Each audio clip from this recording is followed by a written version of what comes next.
So we'll start with question 1. We're going to use Q equals mc delta T to calculate the heat required to raise the temperature of the water. So it's simply the mass of the water times the specific heat capacity times the change in temperature, which gives us 2,800.6 divided by 1,000 to get kilojoules. That's 2.80 kilojoules.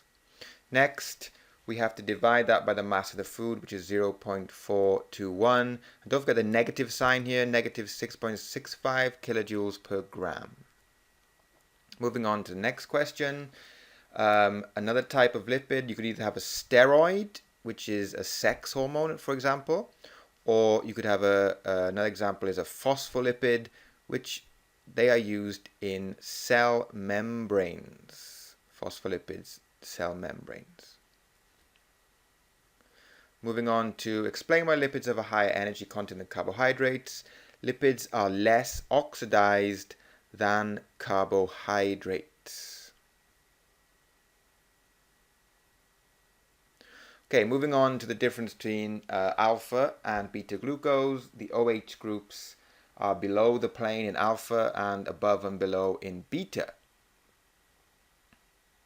Okay, the functional group in glucose but not fructose is aldehyde, and the other way around, it's a ketone. Okay, the reducing agent is glucose. And then how the structure of cellulose is related to that of glucose. So cellulose is a condensation polymer of beta glucose. That's the first one. And the second one is they are joined by beta 1,4 linkages, or beta 1,4 glycosidic links.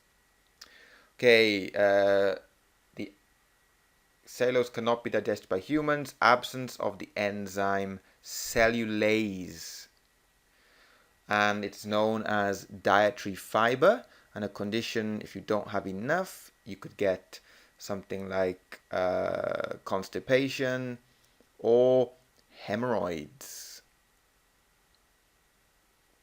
Moving on, the difference between macro, micronutrients. Micronutrients are needed in small amounts, which is less than 0.005% of your body mass, and the opposite is macronutrients are needed in large amounts. And then one consequence of a lack of vitamin B is beriberi disease. Moving on, how can you prevent vitamin deficiency? So you can fortify staple foods with vitamins. You can, with nutrients or vitamins. You can genetically modify food to increase the nutrient content. You can provide nutritional supplements such as vitamin tablets. And you can educate people about balanced diets. Educating people about balanced diets. Moving on, the general function of hormones. They are chemical messengers. They're secreted in the blood or transported into the blood, and they're produced in the endocrine system. Next question is goiter. The hormone that causes a goiter or lack of hormone is thyroxine. Testosterone is produced in the testes, and the difference is testosterone contains an alcohol group, progesterone does not, or progesterone contains a ketone group in place of alcohol. Next, you have to draw two dipeptides consisting of the amino acids alanine and serine. So here's how to do it. There's the first one, and it's another different dipeptide is coming soon.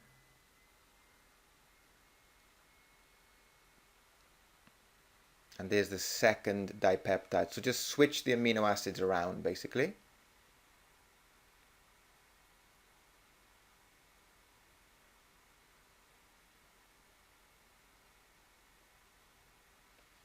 Moving on, between TRP and LEU, you have van der Waals forces. Between two molecules of cysteine, you have disulfide bridges, which are covalent bonds between sulfur atoms. And between TYR and HIS, you have hydrogen bonding. and you can deduce that from the structure. Another example is ionic bonding, or you could have peptide bonds or amide links or amide bonds. Only one of those is what you actually need.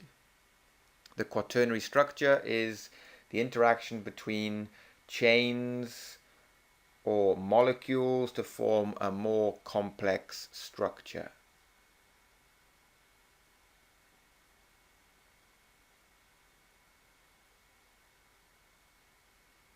Moving on, the major source of LDL cholesterol is saturated fats. Why is HDL important? It removes cholesterol from the arteries.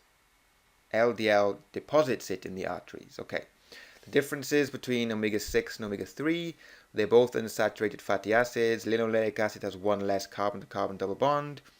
And you can read the next one. In linoleic acid, the first carbon-to-carbon bond is between the third and fourth carbon, and both contain 18 carbon atoms.